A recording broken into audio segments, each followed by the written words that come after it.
For a lack of better way of putting it, Surprised by Oxford feels like a smart person's romance in terms of it doesn't really push the romance to the point of making it seem like either lead is obsessed with the idea of a relationship or even the banter about it, but instead it's just something that naturally can happen when you find yourself in new situations with new opportunities. So, to summarize the film, since her father's betrayal of her trust and he abandoned her as a child, Carolyn has been a bit closed off. She poured into her studies, and while she does maintain her relationship with her mom, when it comes to making friends, networking, and things of that nature, it seems anything that doesn't go toward her goals of being in academia, it's not something she's really open to. However, when she travels across the Atlantic and now finds herself at Oxford, she finds herself not only being a new girl and attracting friends, but also catching the eye of a few Englishmen. Kent is the main one, who may have a chance, but with Carolyn's walls built up so high and so long, it's really pushed that Kent is going to have to be a bit smart if he wants to find a door, climb over, or maybe figure out where the wall ends in order to access Carolyn's heart. So, as we noted in the overview, this definitely feels like a smart person's romance because it doesn't dwell on the idea of a relationship. Yes, it is what this film is about, but it's also very much about Karen's academics pursuit, challenging herself in class, and really maintaining and earning her spot at Oxford, especially as she attracts the attention of the provost, Regina Knight, in trying to really prove that she is intelligent. She isn't just there because of pity or whatever, but she has something to say. She can challenge thoughts and ideas that have been established and present new information. And in many ways, it's very much refreshing because a lot of times when you are given characters who have issues with their parents, their father especially, and then they're presented to these new situations, especially college, and this guy is attracted to them, it can often seem like the guy becomes their world, the whole college thing becomes an afterthought. But in this film, we see Carolyn in class, we see her debate, question her academic knowledge, and really put a lot of effort into her education, which it's very hard for me to think of any other movie that takes place in a college or university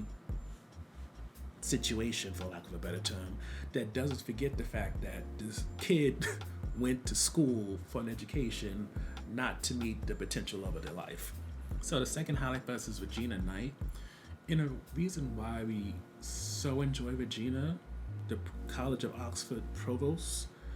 is that she is a perfect example of why representation matters. More than once, Karen is led to believe that she cannot have a personal life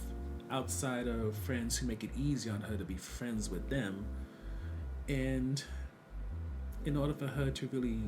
make any type of progress, she needs to be engaged with things that will benefit her career, be a top student in her class, and that's it. Professor or Provost Knight pushes her to change that perspective, especially since even though Carolyn's mother is established, she kind of disappears early on in the film, which can technically be an on the fence or low point, but at the same time, we don't really get to know Carolyn's mom to know if she could have been an asset or a liability, so it's hard to say where she lands. But setting that aside, with Carolyn's mom gone, the provost kind of fills in that sort of not only mentorship but maternal role in terms of her not only showing Carolyn there's a different way to live her life and that she can socialize, that her advice is valued, and she can be taken seriously while at the same time, pursuing a personal life that has flirtation in it, that has it where you can go out and drink with friends and also find love and even potentially have kids. And it's a and it's just a wonderful balance to me in seeing both Carolyn, who is very much trying to be self sufficient, work her way into academia, and recognizes that between sexism and other issues, she really has to be on her shit. Yet at the same time, you have this provost who has shown, as much as it seems like that's the only way to do it, it's not. And if you work hard, you can truly, in many ways, have it all. And yes, there will be sacrifices when you don't show up for academic things or even for personal life things, but you can still lead a fulfilling life. It's just because this path has not been paved, you may have to go off onto a dirt road sometimes. Overall, when it comes to Surprised by Oxford, it feels like one of the first romance movies that didn't feel ideal or pushing the idea that all that matters is finding the one. It recognizes balancing a relationship while working on self improvement is a challenge and adding childhood trauma into the mix. Love requires the type of work that is challenging and sometimes may not feel worth it in comparison. But there is only so much that friendships, a network, an educational, or even career can offer you compared to all the things that having the right partner can give you. So ultimately, you have to ask, is everything you could obtain through studying, knowing the right people, is that enough?